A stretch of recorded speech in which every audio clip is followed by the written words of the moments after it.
Carte de départ. Alors, un grand événement pour la première d'une nouvelle émission littéraire. On peut dire ça, Gérard, littéraire, on peut le dire. On peut le dire. Bah, on lit oui. des bouquins. Avec l'immense, la grandiose, celle que tout le monde s'arrache. 1m65. Voilà, remarquez dans quel état elle est, vous avez remarqué. Mélanie. Mélanie, alors il faut que vous vous rappeliez, n'importe comment avec un visage pareil, on se rappelle de Mélanie. Qu'est-ce que vous allez nous proposer? Je vais le faire genre du Gérard, tu peux me tutoyer, hein. Faisons comme si... Mais comme vous voulez, oui. Il n'y a pas de problème. Alors, dans ma petite besace, voilà. Gérard, je suis sûre que tu connais, hein, Oui. parce que tu connais tout, parce que tu es le libraire, Laura Kazishke. On reviendra, oui. Ouais, moi j'ai lu Laura Kazishke il y a pas longtemps, je l'adore. C'est ma chouchoute. J'ai lu plein de ses romans, mais figure-toi que j'avais jamais lu son tout premier, qui est quand même sorti en 96. J'étais même pas née, tu vois, limite. Et moi, ça faisait déjà longtemps que j'étais vieux. Ouais. Oui. Et ça s'appelle A Suspicious River. Déjà, je trouve que c'est bizarrement traduit. Hein. Oui. Pourquoi Suspicious River? Parce que ça se passe là-bas, c'est le nom du bled un peu paumé, un peu brumeux aux États-Unis. Laura Kazishke, elle vient du Michigan, et c'est vrai que généralement, ses romans sont teintés de cette atmosphère un petit peu froide. Et on a toujours une ambiance hyper pesante, malsaine, du début à la fin. On frissonne. Je tiens à annoncer la couleur tout de suite. En même temps, Laura Kazishke, elle fait également de la poésie. Et ça, on le ressent vraiment dans son style. C'est-à-dire qu'elle décrit les choses avec une beauté mêlée d'horreur. C'est hyper particulier. Là, dans A Suspicious River, elle brosse le portrait d'une femme qui s'appelle Leila, et qui est réceptionniste d'un motel tout à fait miteux. Et qu'est-ce qu'elle fait, Leila, pour passer le temps? Eh ben, elle s'envoie les clients de passage, les mecs qui passent. Ça m'étonne pas que vous ayez été touché par ça. Bon, Oui. Au début, on se dit, elle est prisonnière d'un mariage ennuyeux, peut-être qu'elle fait ça pour tuer le temps, mais pas du tout.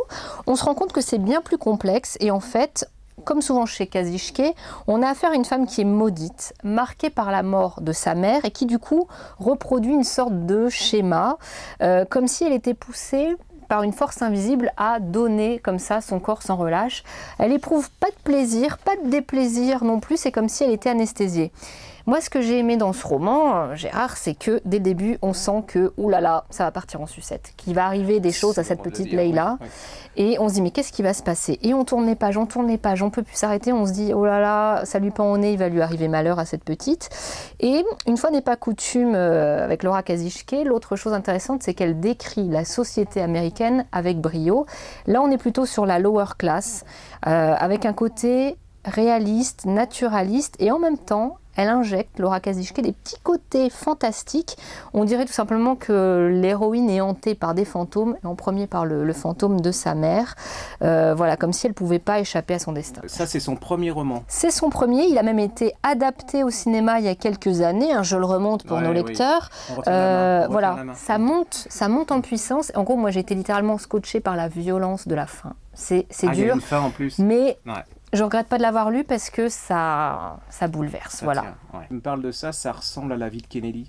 C'est C'est-à-dire un peu que ça. en fait, c'est le parallèle, Ouais. c'est Kennedy va se taper toutes les filles possibles et imaginables, Mhm. en fait en parallèle avec son père et sa mère. Et il y prend pas de plaisir non plus, il collectionne, et tout est dans la collection. On pourrait quand même... Comme Et si, si, ouais. j'ai pas le livre là, mais bon, vous pouvez aller sur le site de la Griffe Noire, vous trouverez de Fernandez un bouquin qui s'appelle Kennedy chez Perrin, et vous retrouvez quand même un parallèle masculin.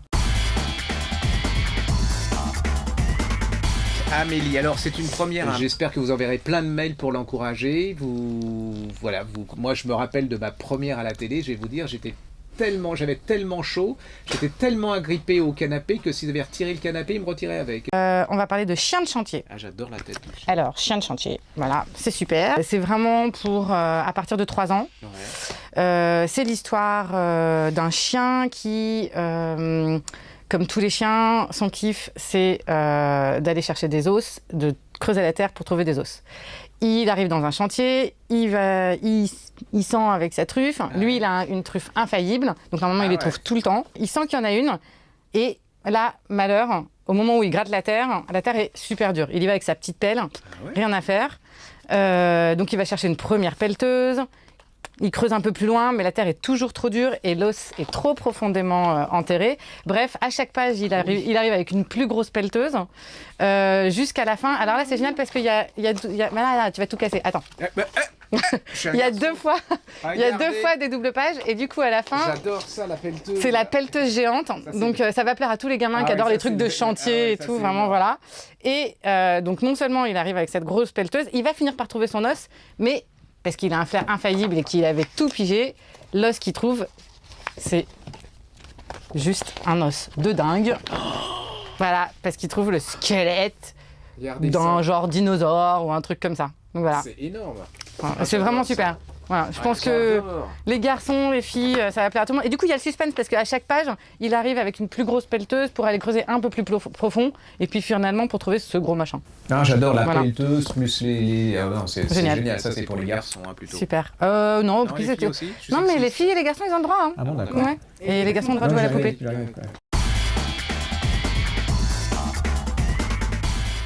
Un ami, Christophe Onodibio, plongé chez Gallimard.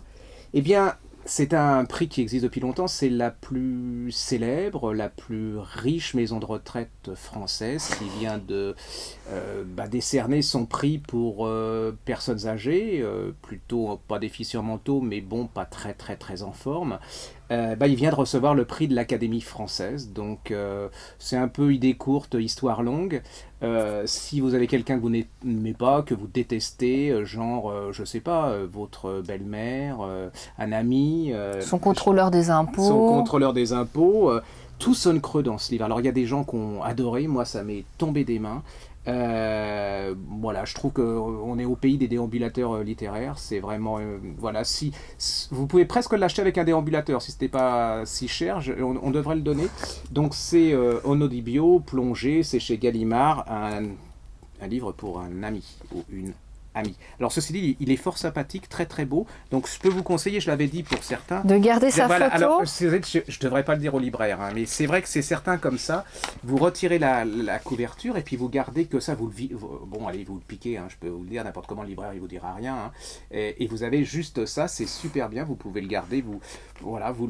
Je vous donnerai d'autres. Je peux l'avoir, je vous Gérard. donnerai ma collection, j'en ai déjà. Voilà, je vais l'accrocher dans ma chambre. Voilà. Alors, je parlais de Laura Kazishke juste avant son premier. Bouclons la boucle. Je vais parler du dernier. Les derniers sont les premiers. Le dernier, Esprit d'hiver. Oh my God. Oh my fucking God. Voilà. Tu l'as lu? C'est énorme. C'est énorme, c'est énorme. Alors, on retrouve les ingrédients habituels de Kazishke. Le froid, la brume, l'atmosphère pesante. Il faut être un petit peu en forme. Il faut avoir fait sa luminothérapie le matin avant de s'y coller. Parce que, voilà. Moi, ce que j'ai adoré dans Esprit d'hiver, je le remontre, c'est qu'on a affaire à un huis clos. Donc, ça contribue à accentuer encore cette atmosphère pesante. Une mère et sa fille sont chez elle. Elles préparent le repas de Noël. Il y a le papa qui doit arriver. Il y a d'autres membres de la famille. On comprend vite qu'ils n'arriveront jamais. Il y a un énorme blizzard et la mère et la fille sont comme ça confinées dans la maison. Et celle qui fout les boules, c'est la petite fille Tatiana. Il faut se méfier des petits. Ouais, on comprend qu'elle a été adoptée en Sibérie dans un orphelinat assez glauque. Il y a plein d'allers-retours entre le présent de ce huis clos et le passé, d'où vient cette petite Tatiana. Et la narratrice, Oli, qui est donc la mère de Tatiana, n'arrête pas de dire que il y a quelque chose de bizarre. Quand on est rentré de Sibérie, on a ramené notre petite fille, mais on a ramené quelque chose d'autre. Je ne sais pas quoi, mais on a ramené quelque chose d'autre. Et chez Kazishke, là, pour le coup, on retrouve toujours la société américaine, mais là plutôt middle class, banlieue tranquille, etc. Et on a encore une fois affaire à ces thèmes de prédilection qui sont une vision un peu particulière de la maternité, de l'innocence et de sa perte. Ça a été traduit parce qu'on ne dit jamais, quand on dit que c'est un beau style, c'est par Aurélie Tronchet. Et je trouve qu'on ne cite pas assez les traductrices et les traducteurs, boulot. Alors que souvent le succès d'un livre dépend aussi de cette personne. Par exemple, il y a un passage que j'adore dans ce bouquin, je vais te le lire. Laura Kazishke, elle a une façon bien à elle de décrire une botte de carottes sortie du frigo. Après s'être enfoncée sous la terre comme de longs doigts insidieux, elle continue de pousser dans le bac à légumes du réfrigérateur comme les cheveux et les ongles des morts dans leur tombe. Ça te donne un peu une idée de l'ambiance. Hein. Elle écrit bien. Ben oui, elle écrit bien. Vous ne faites pas toute la collection de Kishishita en même temps. Ah non, sinon c'est la dépression. Voilà, on vous perdra, donc non, petite dose. Alors moi je suis à l'antithèse de ça. Je vais vous faire, il n'y a pas besoin de vitamines, il n'y a pas besoin de jus d'orange, parce que ça c'est le jus d'orange et ça c'est les vitamines, c'est en seringue, c'est un antidépresseur, ça devrait être remboursé par la Sécu. Eva Rice, alors Eva Rice on l'avait découvert il y a quelques années, avec un livre de poche. Je m'étais fait avoir parce que ça s'appelle L'amour comme par hasard et je pensais que c'était pour les filles. Et en fin de compte, vous vous rendez compte qu'il y a une partie féminine qui est quand même très très importante. Mais je l'ai acheté parce que je me suis dit c'est pour les filles. Ça m'a attiré. Et ça marche pour les garçons aussi. Et là, elle vient de faire paraître. J'ai adoré de chez adoré. Remarquez, si j'avais pas adoré, je vous le présenterai pas. Eva Rice, Londres par hasard, chez Baker Street. Vous voyez la couverture, mon cher Fred? Oui, c'est bon. Non, parce qu'on a des techniciens d'enfer derrière. Vous imaginez pas. Enfin bon, on a la guêpe, alors qui est une des. Là, je sais pas si on peut la montrer la guêpe ou pas. On va montrer la guêpe. Alors c'est une technicienne. Les États-Unis eux-mêmes nous l'arrachent. Alors Londres par hasard, les enfants, c'est le meilleur livre de détente que j'ai lu depuis très très longtemps. On est dans un petit village de Cornouailles. Alors comme vous savez, comme Agatha Christie, un presbytère, le père est curé, enfin est pasteur plus exactement. Il y a un château avec une châtelaine un peu folle. 7 enfants, dont 2 sœurs, Lucie et une autre héroïne. Et notre héroïne, elle est fanat de poney, donc elle se cache pour faire du poney parce qu'au château, ils sont riches. Donc, elle peut se le faire. Et puis, alors là, les rebondissements vont commencer. Et la châtelaine se rend compte qu'elle a une voix d'enfer, notre héroïne. Alors, Lucie, c'est pas le même genre. Lucie, elle est très très jolie, mais c'est le genre vieille pierre. Elle est passionnée des garçons, tout ça, elle n'en a rien à faire. C'est les monuments historiques. C'est-à-dire qu'elle veut sauver tous les châteaux des alentours. Il pourrait y avoir James Dean à côté, elle n'en a rien à foutre. C'est le genre robe longue, vous savez, avec à long poil, les plaids, le truc. Bon, mais elle est très très jolie aussi. Et puis, elle a une belle voix.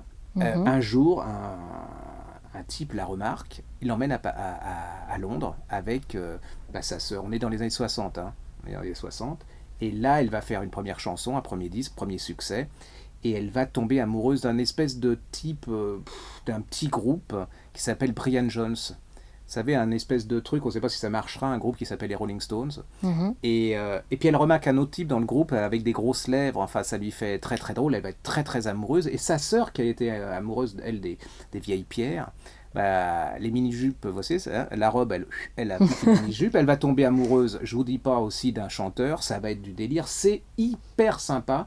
C'est le Londres des 60s, c'est-à-dire c'est Londres qui a fait éclater la mode. Swinging London. Voilà, ça a fait éclater la musique, la mode. Il va leur arriver des tas de trucs, des rebondissements dans la famille. Il y a un secret, c'est génial, c'est de chez génial, franchement. Alors les gars, vous pouvez le lire, les filles, c'est absolument indispensable. Vous prenez ça, une fois que vous l'avez commencé, c'est foutu. Vous pouvez aussi vous mettre de la musique, parce que c'est le combat des Rolling Stones et des Beatles, 2 petits groupes, on ne sait pas ce qu'ils deviendront. C'est plein de couleurs, c'est plein d'odeurs, c'est plein d'amour, c'est plein de passion, mais c'est pas neuneux, c'est une petite merveille, ça s'appelle Eva Rice, c'est Londres par hasard, chez Baker Street. T'es bon vendeur, Gérard. J'ai découvert ce monsieur, je dois être complètement inculte, je connaissais pas Richard Ford avant. I did not know this guy before. Bon, alors attendez, j'ai pris une petite note parce que c'est quand même pas la moitié d'un neuneu, il vient du Mississippi. Alors qu'est-ce qu'il a eu en 96 le prix Pulitzer. On emploie des naïfs et des incultes, Richard Ford, Pulitzer en 96 pour Indépendance. C'est comme Harrison, enfin, c'est cette littérature des grands espaces. Ça génial, voilà. Canada, 1960, ça se passe, famille américaine, voilà, typique, classe moyenne, qui pourrait avoir une vie très plan-plan, mais alors, oh là là, tout part à volo. C'est l'histoire de Dell, un adolescent qui a 15 ans, et ses parents qui manquent un petit peu de sous. Le père traîne dans des combines, il vend du bétail, etc., un peu sous le manteau. Il décide de braquer une banque, il convainc sa femme de braquer la banque avec lui, un peu à la Bonnie and Clyde. Et manque de bol, ils se font choper et il y a des conséquences, parce qu'ils ont 2 enfants, 2 jumeaux. Et donc le garçon d'elle se retrouve tout seul parce que sa sœur, elle, se fait la malle une fois que les parents sont mis en prison. Et on suit en fait la destinée de ce jeune garçon qui se retrouve comme ça complètement démuni, livré à lui-même et qu'on va placer au Canada, dans le Saskatchewan. Et alors là, il est embauché pour travailler dans un hôtel, il fait le ménage, il travaille pour un gars un peu louche qui s'appelle Arthur Reimlinger et qui a traîné dans des combines qui est recherché aux États-Unis. Donc Dale, il tombe dans cet endroit, dans ce no man's land, voilà, un peu démuni, et c'est la fin de l'innocence pour lui. On sent que sa vie a changé, que plus rien ne sera jamais comme avant. Moi, ce que j'ai adoré dans ce livre, c'est le fait que le narrateur, ce jeune garçon, raconte les événements des années plus tard, avec ce recul d'homme, cette expérience, et il essaie en vain, enfin il essaie sans cesse de trouver qu'est-ce qui a dérapé. Moi j'ai bien aimé aussi parce que c'est typiquement un roman d'ambiance, d'atmosphère. Je trouve qu'il n'y a pas un suspense de dingue, Non, mais on se laisse porter. On se laisse vraiment porter. Et ce qui marche, c'est l'empathie qu'on ressent je trouve pour le personnage principal, pour ce jeune garçon. Qui aime bien ces personnages. Et ben ça se ressent. Ouais. On est vraiment attaché à ce garçon et on voyage voilà, avec lui aux États-Unis, au Canada, dans les grands espaces, c'est fabuleux. Je me suis complètement laissée emporter, moi, Gérard. On continue chez les filles ? Oui. Allez. Alors ça, c'était une découverte. Ça, c'était un peu une injustice. Hein. Thérèse Anne Fowler, le roman de Zelda, c'est chez Michel Lafon. Ça, c'est vraiment une des grandes injustices de l'année. Nous, on le vend très, très, très bien. Et je ne comprends pas que voilà, ça décolle pas plus. Bon, Zelda Fitzgerald, oui. Scott Fitzgerald, couple mythique, comme on dit, ouais. Comme Kennedy, voilà. Un couple complètement, on ne se rend pas compte, mais un couple qui va aller à l'encontre de tout ce qui était de bon ton de faire, hein. C'est-à-dire qu'ils vont aller à l'encontre de leurs parents pour se marier. Un couple... Elle est vraiment... elle bouffe Fitzgerald quand elle était jeune. Ouais. Il en est complètement fou. Il faut qu'il réussisse. S'il ne réussit pas, elle le prendra pas. Elle sort avec plein de types. Lui, il est un peu... Comme les mecs à qui on résiste, c'est quand même un peu gênant. Et puis, il va tout faire. Il va devenir... il va faire des nouvelles. Enfin, ce qu'on appelle des nouvelles, des petits romans aux États-Unis et à New York. Ils vont monter à New York. Ça va être le succès. Et ils vont brûler leur vie. C'est le moment de le dire. Mais le thème de ce roman, c'est comment cette femme qui était surdouée, c'est-à-dire qu'elle va écrire des livres, des romans, enfin un roman en particulier, qui est complètement folle de danse, qui a tout pour faire une génie, enfin quelqu'un qui devrait exploser, mais elle va exploser en vol parce qu'elle va être bouffée par la célébrité de Fitzgerald. Elle va devenir folle, elle va boire comme lui, hein, c'est un couple absolument maudit. En plus, c'est extraordinaire parce que ça décrit la société américaine jusqu'aux années 29, c'est-à-dire la crise arrive et ils vont mourir en même temps, c'est-à-dire qu'elle va mourir dans son hôpital psychiatrique qui va prendre feu et lui il va mourir comme ça de maladie parce qu'il a tellement bu, il est usé jusqu'à la corde, il était considéré comme un immense écrivain et puis peu à peu il va plus être employé que par Hollywood et c'est vraiment un des portraits de femmes les plus bouleversants que j'ai jamais lus. C'est aussi une époque extraordinaire parce que ces gens, ils vivent sur la fin d'une époque, ils ne savent pas qu'ils vont exploser en vol avec la crise de 29. C'est la disparition d'une époque. Allez-y, c'est vraiment... Alors ça se dévore, hein. Même si vous ne connaissez pas Fitzgerald, même si vous ne connaissez pas Hemingway, parce que vous allez rencontrer plein de gens célèbres là-dedans, même si cette époque, vous serez complètement bouffé. C'est vraiment un grand roman d'amour. Alors, tout le monde le sait, hein, ça finit mal, mais au moins, eux, ils ont vécu, quoi. C'est l'antithèse de ce qui se passe un peu à notre époque, où les gens sont d'un conformisme affligeant. C'était des vrais rebelles, en fait. Ah, c'était des vrais rebelles, hein, c'est-à-dire... Et puis qui... J'appelle rebelles, c'est-à-dire qu'ils mettent leur vie en jeu et qu'ils vont en mourir. C'est pas comme maintenant où on met on vit plutôt. En ce moment, on fait plutôt semblant de vivre la rébellion, mais bien assis dans son fauteuil ou en première classe. Donc allez-y, c'est le roman de Zelda, c'est de Thérèse Anne Fowler et c'est chez Michel Lafon. C'est une petite merveille. C'était bien, Gérard. On a passé un bon moment. Moi, pour aujourd'hui, ça me va. Moi, je peux juste vous faire signaler un truc. Oui, allez-y. Allez, la parution. Ken Follett, La chute des géants, tome 1, les gens nous réclamaient le tome 2 en poche, ça c'est de la version poche, hein. C'est la grande histoire du XXe siècle de Ken Follett en X volumes. Et bien vient juste de paraître le tome 2, L'hiver du monde, celui que tout le monde attendait, et pour 11,20 €, vous aurez vraiment du plaisir à mourir, le contraire d'un livre de Yann Moix, c'est-à-dire que pour la moitié d'un Yann Moix, vous avez le double de plaisir. Alors je regarde la taille, si ça rentre dans mon sac. Mais oui, ça rentre. Oui, ça va rentrer. C'est bon. Alors, ça va rentrer. Voilà, j'espère que cette émission vous aura fait plaisir. C'est la première, hein, alors on est un peu neuneux. On est en rodage. Elle est toujours brillante. Oui, on est en rodage, donc voilà, on a mis chacun un 100p sous soi pour être un peu plus grand, pour qu'on soit à la hauteur de vos attentes. Si vous pensez qu'on est trop lourd, qu'on est trop court, qu'on fait trop, vous nous envoyez des mails et puis on essaiera de ne pas en tenir compte. À bientôt et à la prochaine. À bientôt.